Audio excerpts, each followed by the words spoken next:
Welcome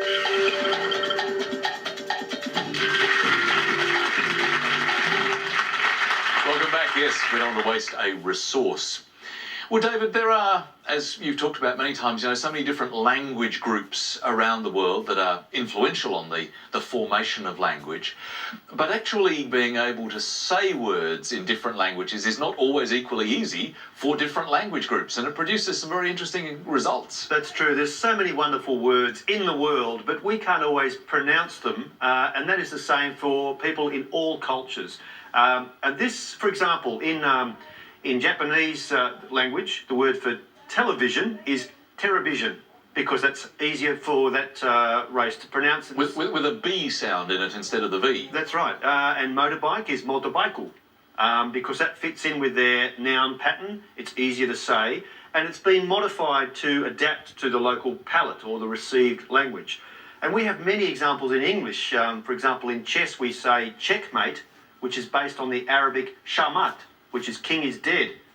And this concept is called a Hobson-Jobson, which is a bizarre word. What a great name. Where did that come from? It comes from the 1600s, when British soldiers heard an Arabic morning cry for the Muhammad's grandsons, Hassan and Hussein. And that morning cry was Jasan, Jasan.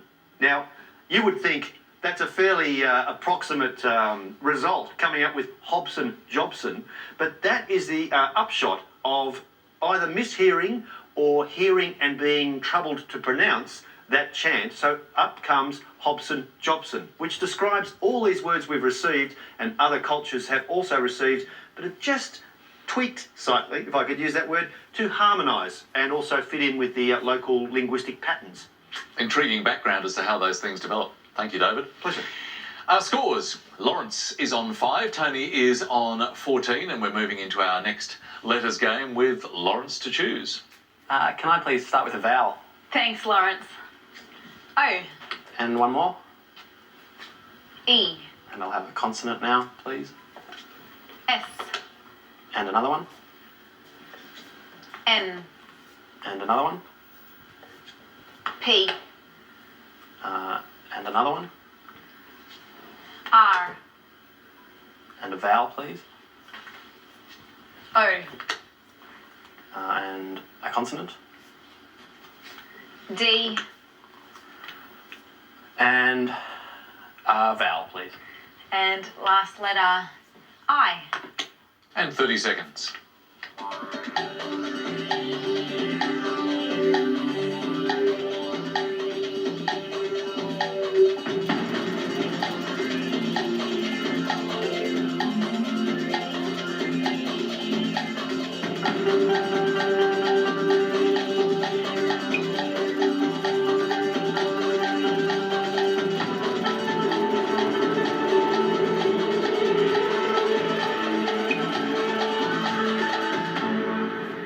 Well, Laurence, how many that time? I think 8.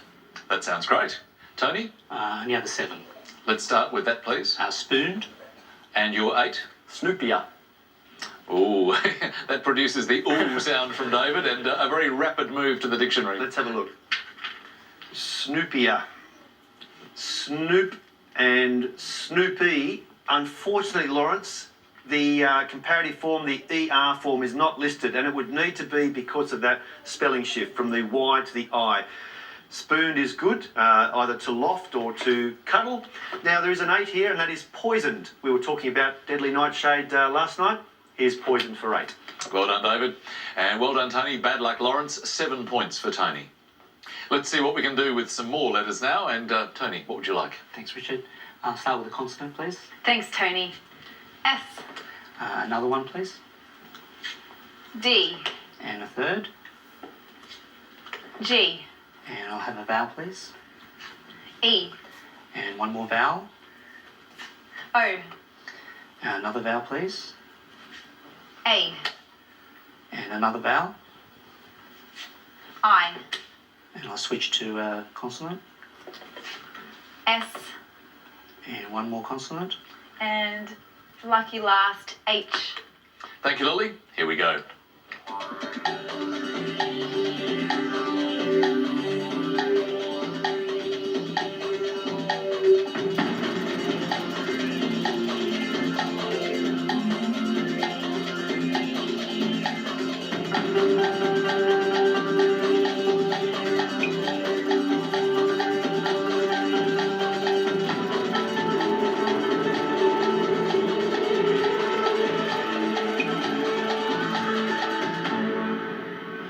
did you find in that mix, Tony? I had a 6. A 6 for you. And Laurence? Also a 6.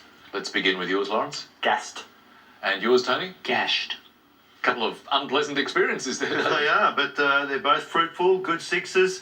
I was getting a little nervous. If that last letter was an N, we would have had diagnoses, very much a medical term. In the end, I found a 7, another medical term, with dosages.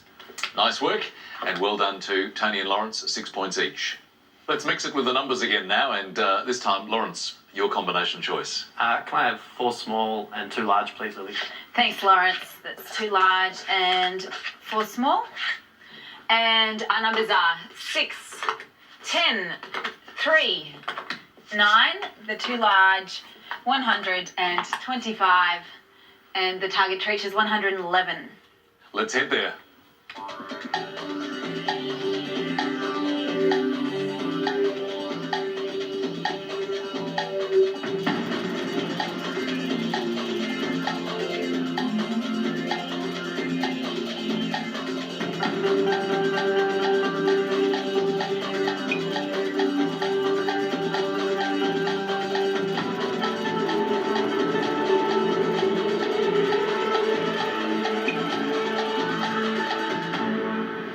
It's a pretty cooperative bunch of numbers, Worked for me in the end. and you got to 111. I did. Well done, Tony. You too. I also got to 111. Let's start with your method, please, Laurence. Okay, first I added 110 100 plus 10. to give 110. And then I divided 9 by 3 to get my 1. 9. Oh, no, I meant to subtract and I've divided, so You've made a mistake I've there. made a mistake. Not to worry. Tony. I started the same way, but to get the 1, I added 3 plus 6. Oh, 3 plus 6 is 9. and I divided by the other 9. Divided by 9 To is get 1. Added on 1, 1, 1. So well done, Tony. That was a pretty good method, Lily. Was it the one you used? I could think of a couple more methods how to get to the 11. You could have, say, divided the 6 by the 3, which is 2, plus the 9, that's 11. Another method and another good variation, but that was a very good result. And 10 points for Tony. So Laurence is on 11, Tony's on 37. We are heading for our next word mix, and it is pen gills. This time the clue makes letters into words. See you very shortly.